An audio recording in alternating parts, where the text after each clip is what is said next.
Hello, vinyl community. Happy Friday. This is Brian here, and I'm going to do another edition of Random Records. I was surprised that I've only done 4 of these, so this is number 5. And if you've never seen one before, I just use the random item generator in Discogs. So I'm going to use that to pick up 5 records. Then I have to pull them off the shelf because they might be in different places, and some are upstairs, whatnot. And then I will try to tell you something interesting about them, or just show them to you because sometimes I have nothing interesting to say. So I'm going to do the 5 items now, and I'll make a note of them. And then I will fast forward this video.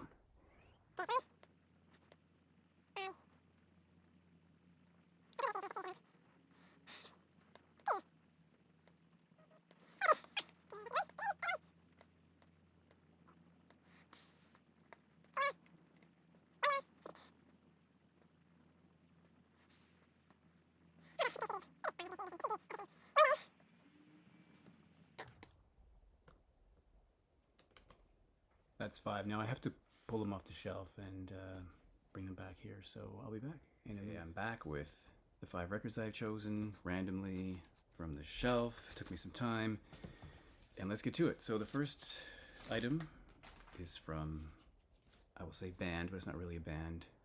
The is really a project. At this time, was a project by Matt Johnson. He really did everything on these records. It was he did all the instruments, all the singing, and whatnot. So it wasn't really a band, but he marketed it under the. But his first record was called Burning Blue Soul, and it was released under the name of Matt Johnson. And later on, I think the first CD release of that was released under the name the. This is really the second record, but now that Burning Blue Soul is kind of the first record, so this is maybe the third. But then there was something that was unreleased. It's a little confusing, but I think most people would call this the second the record. And it is really good. I mean, it's equal to the first in my opinion. I think they're both really good. As I mentioned in a previous video, I did see this band when it was a band in the Mind Bomb tour with Johnny Marr on guitar, so that was really interesting. And I got tickets free from a local radio station, so I didn't have to pay. Incidentally, this band always has really great album covers, so they're all fantastic, and the 12-inch singles are great too. So on here you'll find Infected, of course, Out of the Blue, which is great, Heartland, which was a single, Angels of Deception, Sweet Bird of Truth, which was a single, Slow Train to Dawn is one of my favorite tracks on here. It features Nina Cherry. It's sort of almost a duet, really. They sing together, and the video is really interesting. Twilight of a Champion, The Mercy Beat. So fantastic record. But I'm a big fan of this band. So for me, I just love everything Matt Johnson has done. Love the artwork. And this is just on the Epic labels, which I'm sure you've seen before. So that's great. I try to find everything. I'm missing a few things from that band, but I try to find everything I can. Second random item that came up was from a band called the Black Angels. Sorry, the shrink wrap is still on here, so it's a little glary. This is a psych rock band from Austin, Texas. And this is a Record Store Day release from 2011. Limited edition. I think there were 2,500 copies, and it contains some album and non-album tracks from the band's first 2 records, which were called Directions to See a Ghost was the second one, and Passover was the first one. And that this is the first time those tracks from the EPs had been released on vinyl. Now there were 2 other pressings of this. I think there was a black vinyl pressing and then a reissue of this one. And this one is, as so many records are these days, it's on red vinyl, which I will show you. So this is the first one. Let me just pull out the record here. So. Red vinyl. So this is, I love this band. And it has sort of a nostalgic psychedelic feel. Like the song First Vietnamese War reminds me of Apocalypse Now, partly because of the title of the track and the content of the track, but also because of the video, which is seems to be footage from Vietnam. But it also sounds like it could have been released in the 60s. So interesting. I think this is a great collection. I really like that band. And I recommend that band. The third thing that came up is a band I didn't really like the first time I heard them, and that is Prefab Sprout, and this is Two Wheels Good. Now, you may know that this was released as Steve McQueen in some parts of the world, but in North America we got Two Wheels Good, and I think that was some sort of legal challenge from the estate of Steve McQueen. In any case, I do remember when this record came out because I kept hearing When Love Breaks Down, which was the lead-off single from this record, as I recall, and I hated it. It took me a long time to find my way to that song, and I don't mind it now, but at the time I thought it was awful. I think there were two other singles, Appetite and Goodbye Lucille #1, I believe, were both released as singles.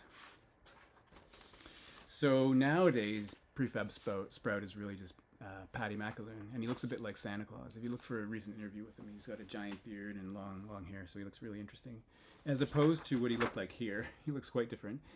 And this band originally had his brother Martin McAloon and two other members, Wendy Smith and Neil Conti, but I think now it's Prefab Sprout is simply Paddy McAloon. And there's no much, the label is just a regular Epic, just exactly like the label. So, you know, I like this band now, and I have some other things from them, but at the time it didn't really appeal to me, and I didn't understand the fuss, but I think people recognize that as being an influential record. #4 is a 12-inch single, and this is from a band called Orchestral Maneuvers in the Dark, and I will admit that I am an OMD fan and have a lot of OMD records, which reminds me that someday I should pull them out because I have a ton. This is For Locomotion, which I will admit, though, when it came out, I didn't love this record. This is from Junk Culture, but my roommate played this album, or that album, Junk Culture, pretty much non-stop, so I heard it quite frequently. The other tracks here are The Avenue and Her Body and My Soul. Now, I preferred the first 4 OMD records, the self-titled one, Organization, Architecture, Morality, and then Dazzle Ships, which I think Dazzle Ships is a really interesting record. So this, here we have the red and green Virgin labels. So I've made my peace with this album. I think the overall Junk Culture is not bad. It has some really, does have some experimental stuff, but I was a little disappointed after the first 4 records. But this is the poppier side of OMD. I think this got a lot of airplay and probably pop radio in England, but in North America, at least in Toronto, this was never played on commercial radio. You can only hear this on college radio, what we call college radio, alternative radio. It was never on the AM band. They were never popular here. It's weird how that happened. Like, they were a pop band over there, but alternative band over here. So, #5 is another, well, I guess it's a 12-inch single, but it's more like an EP. It's Billy Bragg, Greetings to the New Brunette. Pay no more than £1.99, and I probably paid more than £1.99, I'm not sure. This is an EP that contains 5 tracks. The first is Greetings to the New Brunette, which is from the third album, Talking with the Taxman About Poetry. Also has a B-side called Deportees, The Tatler, and interestingly, there's a track called Jean. So I didn't mention, but Greetings to the New Brunette features Johnny Marr of the Smiths on guitar and Kirsty MacColl. But Jean is actually an early Smiths song. It appears on the B-side of This Charming Man, which I believe was their second single. And the last track here is a Bragg standard, There's Power in the Union, which is an instrumental version of. So this is, if you were to ask me to rank my top, Billy Bragg songs, I'd probably put Greetings to the New Brunette as in the top 3 or 4. Maybe even the top one, I don't know. Go Discs. Right.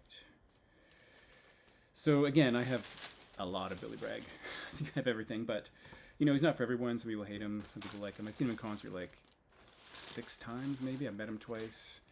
Had a couple of conversations with him, so I'm a fan. And that is #5, and that's only the fifth time I've done random records. I thought there were more, but there's only 5. So there you go.